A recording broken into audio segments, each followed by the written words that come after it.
નમસ્કાર મિત્રો, હું છું આપનો મિત્ર વિપુલ. આપ જોઈ રહ્યા છો સ્ટ્રીટ ન્યૂઝ ટંકારાથી. આજે અમારા સ્ટ્રીટ ન્યૂઝના રિપોર્ટર કુંડલિયાભાઈને મળવા માટે અમે ખાસ હું જયેશભાઈ અને જુસફભાઈ પરમાર આપણા વિડીયોગ્રાફી કરી રહ્યા છે. અમે લોકો સ્પેશિયલ એમની મુલાકાતે આવેલા છીએ અને ઘણા સમયથી આપણી સાથે જોડાયેલા છે. ટંકારા એક્ટિવ કર્યું છે એમને, તો એમનો પણ આભાર. અને ખાસ આવી રીતે તમારા વિસ્તારમાં જો તમે જયેશભાઈને અને અમને મળવા માટે બોલાવવાના હો તો અમે ચોક્કસ આવીશું. અને હાલમાં હું રાજકોટ છું, તો રાજકોટના બીજા મિત્રોને પણ મળીશું. મારી સાથે કુંડલિયાભાઈ સાથે આપણે વાત કરી. કુંડલિયાભાઈ, તમને આપણી સાથે ફ્રીલાન્સ જર્નાલિઝમ જે આપણે ચલાવીએ છીએ, તો એ શીખવામાં કેવી મજા આવે? તમારો અનુભવ કેવો રહ્યો? તમને આ જોડાણા પછી સમાજમાં તમને આમ કઈ ફરક લાગ્યો? લોકોની દ્રષ્ટિ કેવી? જોડાયા પછી મારો અનુભવ તો એવો છે, જ્યાં જાય ત્યાં કંઈક નવું શીખવા મળે છે. અને લોકોની દ્રષ્ટિએ ઘણો બધો ફેરફાર છે.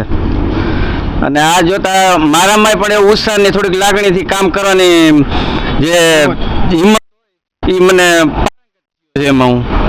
અને આમ જોડાયા પછી ફેરફાર આવ્યો છે. અને ના એવું નહીં. એકચ્યુઅલી મિત્રો, આપણે જે ફ્રીલાન્સ અને ઇન્ડિપેન્ડન્ટ એટલે કે સ્વતંત્ર પત્રકારત્વ શીખીએ છીએ, એમાં આપણા ઘણા લોકોને મૂંઝવણ હોય છે. આજે ચોખવટ કરું કે આ સ્વતંત્ર પત્રકારત્વ અને મુક્ત પત્રકારત્વ શીખવા માટે ડિગ્રીની જરૂરિયાત નથી. આપણી પાસે ડિગ્રીવાળા પત્રકાર કરતાં જે લોકો માનવતાના કાર્યો કરે છે, લોકોને પબ્લિક રિલેશન વધારવામાં રસ છે, સમાજ સેવામાં કંઈક કામ કરે છે, સમાજ સાથે જોડાઈને સમાજના પ્રશ્નોની રજૂઆત સરકાર સુધી પહોંચાડી સમસ્યાનો રસ્તો કાઢવા માગે છે, એવા મિત્રોને આપણે આવકારીએ છીએ. તો ચોક્કસ મિત્રો, આજે કુંડલિયાભાઈનો આપે પરિચય સાંભળ્યો ટંકારામાં. જયેશભાઈ પણ આપણી સાથે, એમને પણ આપણે અગાઉ વાત કરી. જયેશભાઈ, તમને કેવું લાગ્યું? તમે તો હવે અનુભવી થઈ ગયા છો, વાત કરો. મુક્ત પત્રકારત્વમાં તમને કેટલો ફાયદો થયો? સ્ટ્રીટ ન્યૂઝ પ્લેટફોર્મ ઉપર આવ્યા પછી હું બીજા ઘણા બધા મિત્રોને પણ મેં જોઈન કર્યા છે, કારણ કે મારો અનુભવ બોલે છે આ સ્ટ્રીટ ન્યૂઝના પ્લેટફોર્મ ઉપર કે આ ન્યૂઝના માધ્યમથી જે રિપોર્ટર મિત્રો જોડાય છે એમને પૂરેપૂરા આ સ્ટ્રીટ ન્યૂઝના ટીમ તરફથી સાથ સહકાર મળે છે. અને અવનવી આપણે આ માધ્યમના પ્લેટફોર્મ ઉપરથી કેવી રીતે આગળ વધવું, સરકારના જે કાંઈ પ્રશ્નો હોય છે એ પ્રશ્નોનું હલ આપણે જે આદમીઓ છે, જે માણસો છે, બીજા એનું નિરાકરણ જે કેમ છે કરવું, એનો રસ્તો આપણે શીખવીએ છીએ. અને બીજા નંબરની અંદર સ્ટ્રીટ ન્યૂઝ મારફત આપણે અનેક પ્રકારના કાર્યક્રમો કરીએ છીએ, ધાર્મિક કાર્યક્રમો કરીએ છીએ, ગિફ્ટ આપવાના બી કાર્યક્રમો કરીએ છીએ, સાથે સાથે નાના બાળકોના બર્થડે પણ ઉજવીએ છીએ.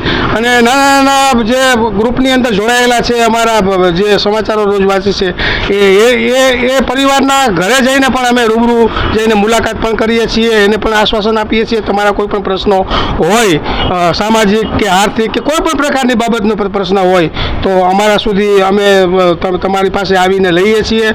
અને બને ત્યાં સુધી અમે એવી મહેનત કરીએ છીએ કે એ પ્રશ્નનો અમે ઉકેલ લાવવાનો અથાગ પ્રયત્ન કરીએ છીએ. આ સ્ટ્રીટ ન્યૂઝનું જે પ્લેટફોર્મ છે એ આવકાર્ય છે. તો દરેક મિત્રોને હું પણ વિનંતી કરું છું કે આ સ્ટ્રીટ ન્યૂઝના પ્લેટફોર્મમાં આપ જોડાવ. તે આપણે સાહેબ તમે જરાક ચર્ચા કરો. તો મિત્રો, આપ માકડીયાભાઈ સાથે વાત કરતા હતા.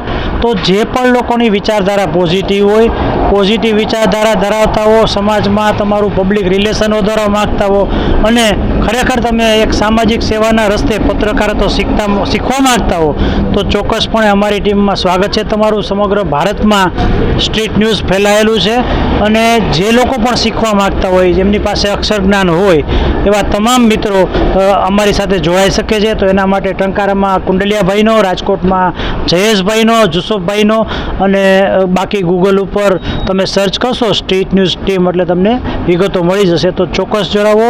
હું આપનો મિત્ર સ્ટ્રીટ ન્યૂઝ વિપુલભાઈ. કુંડલિયાભાઈ સાથે જરા વાત કરીએ. મારે એક સમાજ સેવાનો પણ એક શોખ હતો, પણ આ દ્વારા મને એવો મોકો મળ્યો છે કે હું નાના માણસથી લઈ કે કોઈ એવા સામાજિક કાર્ય કે ધાર્મિક કાર્યમાં કોઈકને હેલ્પ કરી શકું, મદદ કરી શકું. એ પણ મારું જે સપનું હતું એ હું ઝડપી પૂરું કરી શકું છું. મને એટલું મને જુસ્સો મળ્યો છે કે જે કામ હું ધારી ન થતું એ તાત્કાલિક થઈ શકે. અને કોઈ નીકળી ગયો તમારો. અને સમાજમાં જલ્દીથી કોઈ વસ્તુ હોય તો ભય ફેલાતો હોય તો એવા વાતાવરણમાં કોઈ અમને કહે તો અમે એને તુરંત અમને જાણ કરશે તેની મદદ પણ હું પૂરી કરીશ એ હું સ્ટ્રીક માધ્યમથી વાહ, તમને જાણ સરસ. કરું છું. આભાર, થેન્ક યુ, ધન્યવાદ.